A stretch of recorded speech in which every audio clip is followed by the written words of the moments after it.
Hello everyone! Welcome back for another video tutorial in Math 9 about angles of elevation and angles of depression. I will guide you also on how to answer the activities found in your Learner's Packet Week 3. Okay, so without any further ado, let's begin. Okay, so simulan natin sa isang illustration ng angle of elevation at ng angle of depression. Okay, so let's say, nasa isang mataas ka na area, tapos biglang may nakita kang isang ibon na lumilipad. Sa mundo ng trigonometry, whenever we see a thing or an object, laging may dalawang line of sights na mabubuo. So una, yung horizontal line of sight na nagmumula sa isang observer. Yung pangalawang line of sight naman ay yung imaginary line that connects the eye of an observer to the object being observed. So, ito yung tinatawag na line of sight above the observer. Between these two lines, may mapo-formed na angle. And that angle is what we call the angle of elevation. Now, let's say at the same time, may nakita kang dog sa ibaba. Okay, so ganun pa din. Horizontal line plus another line of sight, pero ngayon, ito ay below the observer. At yung angle na mapo-form between the horizontal line of sight and below the observer ay yung tinatawag na angle of depression. Tandaan, ang angle of elevation at ang angle of depression ay laging nakadikit sa horizontal line of sight. Now, so let's answer the engagement part in your learner's packet. Complete the table below by identifying the needed information. Okay, so meron ako ditong ipa-flash ng mga figure. Tapos, i-identify natin kung ano yung horizontal line of sight doon, line of sight, yung angle of elevation, and angle of depression. Okay, so pumili lang ako ng tigi-isang example na similar dyan sa inyong learner's packet para may guide lang kayo. Okay? Okay, so para sa unang figure natin, okay, so alin kaya dito ang horizontal line of sight natin? Okay, so tama. To. So, ang horizontal line of sight natin ay UT. Okay? So, ang next naman, yung line of sight natin. So, yung line of sight natin, ayan. Okay? So, it's UC. Yung angle of elevation natin ay eto. So, it's angle CUT. Okay? So, angle CUT. Okay, for angle of depression, none. Okay, next. Second figure. Yan. Okay, so alin kaya dito yung horizontal line of sight natin? Okay, so tama. Ito yung horizontal line of sight natin, BC.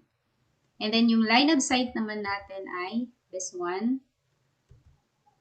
PA. And angle of elevation, may angle of elevation ba tayo dito? Okay, so none.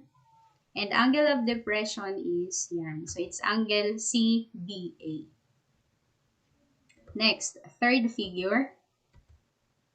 Ano kaya ang horizontal line of sight natin dito? Okay, so tama. Yung horizontal line of sight natin ay, ayan. So, it's QM.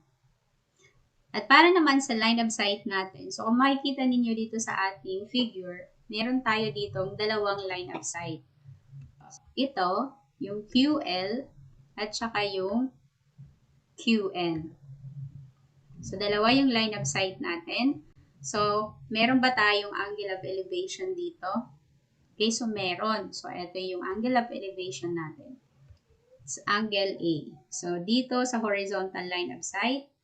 Then, the line of sight above the observer. Tapos, meron ba tayong angle of depression dito sa ating figure? Okay, so meron din. So, yung angle of depression natin ay it's angle B. Okay, so mula dito sa horizontal line of sight, tapos the line of sight below the observer, so ayan, yung angle na na-form between the horizontal line and the line of sight below the observer. Okay, so next, punta tayo sa assimilation. Sa assimilation part sa inyong learner's packet, meron dyan 4 questions. So, let's answer number 1. Okay, so how did you identify the line of sight angle of elevation, and angle of depression. So, madali lang to kasi meron yan dyan nakalagay sa inyong learner's packet. So, pwede nyo kopyahin na lang kung ano yung nandyan sa learner's packet. Okay? So, yan. Line of sight is an imaginary line that connects the eye of an observer to the object being observed. So, the angle of elevation is the angle from the horizontal to the line of sight of the observer to the object above, while the angle of depression is the angle from the horizontal to the line of sight of the observer to the object below. Okay, so para sa number 2 and 3, so kayo na po yung gagawa dyan. Or what ideas have you learned from this activity, and do you think you can use these ideas in your daily life? Yan. So, own answer. And for number 4 naman, bibigyan ko lang kayo ng idea para makaisip kayo ng situation involving angle of elevation and depression. Okay, so every day we look things around us. We look up to see things above, and we look down to see things below. And angles are formed when we look up or down. So these angles are called the angle of elevation and angle of depression. For assessment naman, pumili lang ako ng isa just to give you an idea how will you answer each situation. Okay, so direction, draw the pictures presented by the information in the problems given. Assume the buildings, ladders, etc. are all on the ground. Okay, so ito yung napili kong information dyan sa learner's packet ninyo. So, sample lang ito. Okay, so a bird sits on top of a 5-meter lamppost. So, the angle of depression from the bird to the feet of an observer standing away from the lamppost is 35 degrees. So, ganito yung gagawin ninyo. Magdodraw lang kayo ng picture based dun sa information na present dyan sa bawat problem. Okay, so for this problem, so ito yung pagkaka-illustrate ko.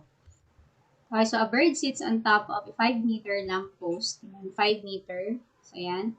And then the angle of depression from the bird to the feet of an observer standing away from the lamppost is 35 degrees. So, ito.